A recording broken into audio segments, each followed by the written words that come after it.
Xem clip mẹ con nhà cám đi bắt tép nha anh em.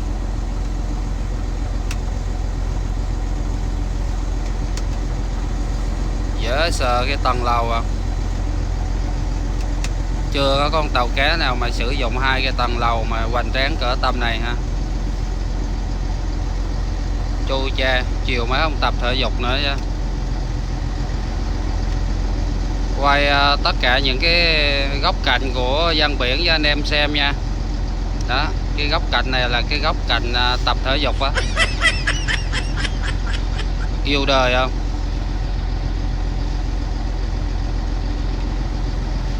Một hai tụi tôi bên đây là muốn chết, mấy ông bên đó còn tập thể dục nữa. Mấy ông sướng dữ dằn vậy. Rất là hiếm hoi mình quay một số mẫu tàu cá ghe dã cào của Bà Rịa Vũng Tàu cho anh em xem.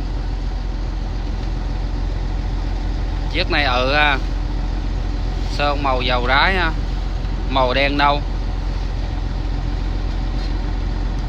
Ghe đóng không có con viền rồi gì hết anh em. Đóng xong rồi sơn luôn cái con viền dưới màu vàng vậy á, chứ thực chất nó chỉ có cái con viền trên thôi. Nói chung quy lại là mặt ghe rất là đẹp ha, mở mặt ghe quá đẹp luôn. Chỉ có điều thì cái lái theo cái model ghe dã cào ở trong vùng Bà Rịa Vũng Tàu, cho nên mấy anh phải cái lái nó khác quá. Ghe to mở mặt căng ha, căng tròn căng bóng luôn á, đẩy luôn cái nhà lầu 20 ở trên ghe luôn. Ghe này mà phải theo cái nét uốn lượn chứ nó dài ra theo mẫu ghe của Bình Định thì cũng hơi hao hao á, cũng hơi hao hao cái dáng ghe của Bình Định ha. Cái nét từ giữa cái thân ghe đi tới trước, mặt ghe mở quá đẹp. Mỗi vùng mỗi cái nét ghe khác nhau ha, quá là luôn.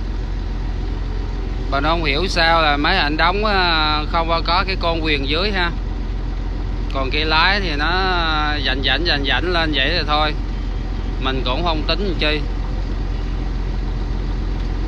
Mẫu dã cào của anh em miền Tây, dùng Kiên Giang, dùng Bến Tre thì mấy anh đóng cái con viền dưới rất là dữ. Mấy anh đóng con viền bạ, gọi là cái con viền đụng ở phía bên ngoài. Thì cái con viền đụng đó mấy anh làm nó to căng thì mình cũng dễ hiểu, bởi vì làm cái con viền đụng nó to căng là đỡ khi mà mấy anh cặp cản hay là qua chạm đồ ha, thì nó qua chạm cái con viền đụng trước. Có gì nó hư hao phía bên ngoài con viền đụng mình dễ sửa chữa. Còn ở đây mẫu dã cào của Bà Rịa Vũng Tàu là khỏi con viền luôn. Con viền dưới là con viền được anh chạy chỉ anh sơn màu vàng anh em. Dùng lái ở sau rồi nó chảnh trét lên bằng phẳng, nó như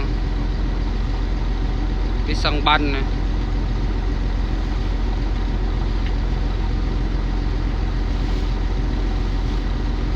Đấy, có một anh đứng trên cabin quải tay chào. So với cái mẫu cabin thì mình thấy cái mẫu cabin này thì nó thông thoáng hơn rất là nhiều so với mẫu cabin của ghe cào ở miền Tây. Nó đóng 3 tầng lên nhưng mà nó lùng tung lắm, vô trong cabin là nó lùng bùng lắm, chứ nó không có thật sự mà thoải mái. So với cái sự rộng rãi thì cũng tương đối có, bởi vì cabin nó quá to thì bắt buộc nó cũng phải hơi rộng rồi. Nhưng mà so với một cái tầng cabin nó bự ở tầm vậy mà mấy anh chia ngăn chia hộp gì ra búa lô xua vô trong cabin nó nóng nực lắm. Đấy, chính vì vậy nên là ghe cào ở trong đó một số anh em thì bắt máy lạnh, chứ còn ghe ở cái vùng miền Trung mà bắt máy lạnh là ngồi lái không còn đủ cống rồi, chưa nói chuyện bắt máy lạnh nha. Ngồi lái ở trước là phải trùm 2-3 áo rồi, có đâu tới bắt máy lạnh.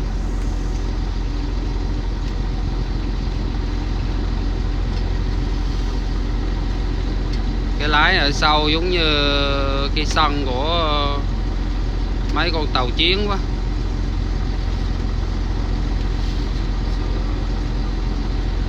Giống cái sân của mấy con tàu sân bay quá.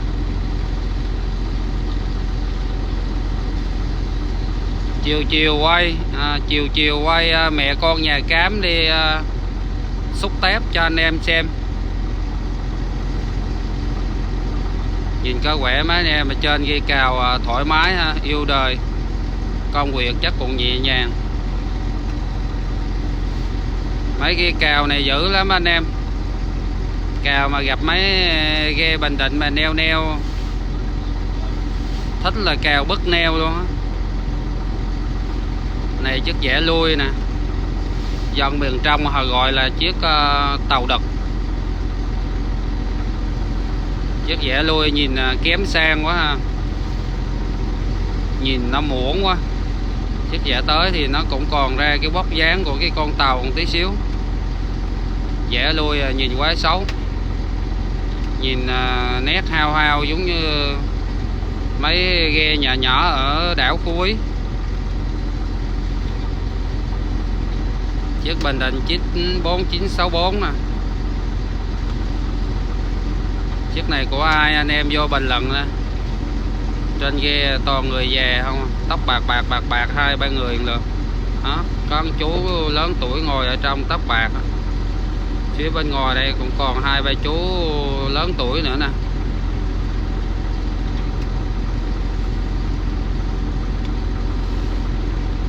Đội hình ra sân là toàn là U50 trở lên không à.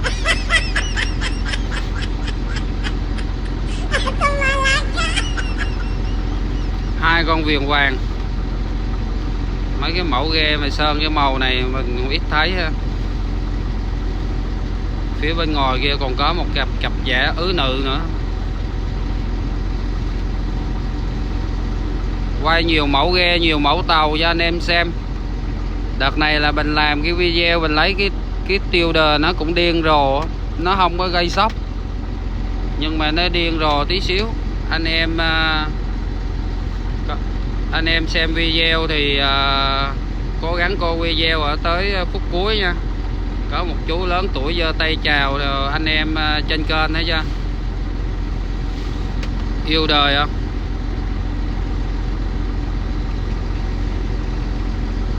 Này thêm một mẫu nữa, vừa mới bán cá từ trong vùng đảo Phú Quý đi ra, gặp một số mẫu dẻ cào và một số ghe Bình Định quay quý anh em mình xem. Chiếc 94848 này là cái vai trước nó hơi muộn ha, nhìn thớ ngang này nó hơi muộn, hơi hao giống như mẫu ghe của vùng Quảng Ngãi. Chiếc này đóng cái cabin chiếm hơn nữa chiếc ghe. Đóng ghe lưới rút mà đóng cabin cỡ tầm này là nó chiếm hết cái diện tích làm của anh em hết trơn. Nói chung là cái mẫu ghe này thì đóng cabin giật ra sau, trùm lái, cabin trùm lái thì nó đẹp. Ồ trời ơi, có chiếc dẻ cào ở đằng xe dữ dằn quá.